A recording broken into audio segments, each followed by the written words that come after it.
CPIM Ernakulam ജില്ലാ സമ്മേളനത്തിന് സമാപനം കുറിച്ചുകൊണ്ടുള്ള പൊതുയോഗം അല്പസമയത്തിനകം കൊച്ചി മറൈൻ ഡ്രൈവിൽ തുടങ്ങും. 15,000 റെഡ് വോളണ്ടിയർമാർ പങ്കെടുക്കുന്ന മാർച്ചും സമാപന സമ്മേളനത്തിന്റെ ഭാഗമായി നടക്കുന്നുണ്ട്. സമാപന സമ്മേളനം മുഖ്യമന്ത്രി പിണറായി വിജയൻ ഉദ്ഘാടനം ചെയ്യും. മറൈൻ ഡ്രൈവിൽ നിന്നും വിവരങ്ങളുമായി സഹിൻ ആന്റണിയുണ്ട്. സഹിൻ, നേതാക്കളൊക്കെ എത്തിയോ? എല്ലാവരും തന്നെ കഴിഞ്ഞ 24-ാം തീയതി നമ്മളിപ്പോൾ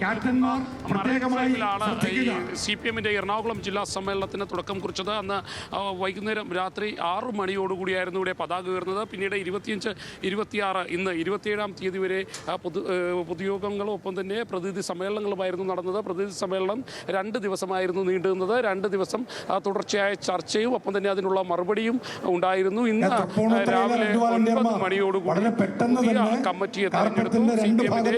എറണാകുളം ജില്ലാ സെക്രട്ടറി തവണയും ജില്ലാ സെക്രട്ടറിയായ CN മോഹനൻ തന്നെയാണ് ഇത്തവണയും തെരഞ്ഞെടുക്കപ്പെട്ടത്. അദ്ദേഹം 3-ാം തവണയാണ് ജില്ലാ സെക്രട്ടറിയായി തെരഞ്ഞെടുക്കുന്നത്.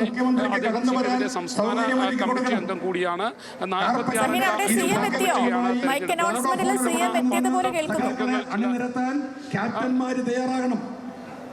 CM അല്പനേരത്തിനുള്ളിൽ തന്നെയായിരിക്കും എത്തുക. കാരണം 15,000 പേർ പങ്കെടുക്കുന്ന 15,000 റെഡ് വോളണ്ടിയർമാർ പങ്കെടുക്കുന്ന മാർച്ചാണ് ഇപ്പോൾ നടന്നുകൊണ്ടിരിക്കുന്നത്. ജില്ലയെ സംബന്ധിച്ചിടത്തോളം അതിൻ്റെ പരമോന്നതമായ കമ്മിറ്റിയുടെ സമ്മേളനമാണ് നടക്കുന്നത്. അതുകൊണ്ട് തന്നെ എല്ലാ ഏരിയ കമ്മിറ്റികളിൽ നിന്നുള്ള റെഡ് വോളണ്ടിയർ മാർച്ച് ഈ മറൈൻ ഡ്രൈവിലേക്ക് എത്തിച്ചേരും. തുടർന്നായിരിക്കും CM അതിൻ്റെ നടക്കുകൂടി ജീപ്പിൽ കടന്നു വരിക. ഈ പ്രത്യഭിവാദ്യവും അഭിവാദ്യവും ചെയ്തുകൊണ്ടായിരിക്കും CM കടന്നു വരിക. തുടർന്നായിരിക്കും അദ്ദേഹം ഈ പൊതുവേദിയിലേക്ക് എത്തുന്നത്. അവിടെ CPM എറണാകുളം ജില്ലാ സെക്രട്ടറിയായി തെരഞ്ഞെടുത്തിട്ടുള്ള CN മോഹനൻ അദ്ദേഹം മുഖ്യമന്ത്രി പിണറായി വിജയൻ ഈ അംഗങ്ങളെയും തന്നെ സംബോധന സംസാരിക്കുകയും എന്തായാലും ഇപ്പോൾ സൂചിപ്പിച്ച പോലെ തന്നെ 15,000 പേർ.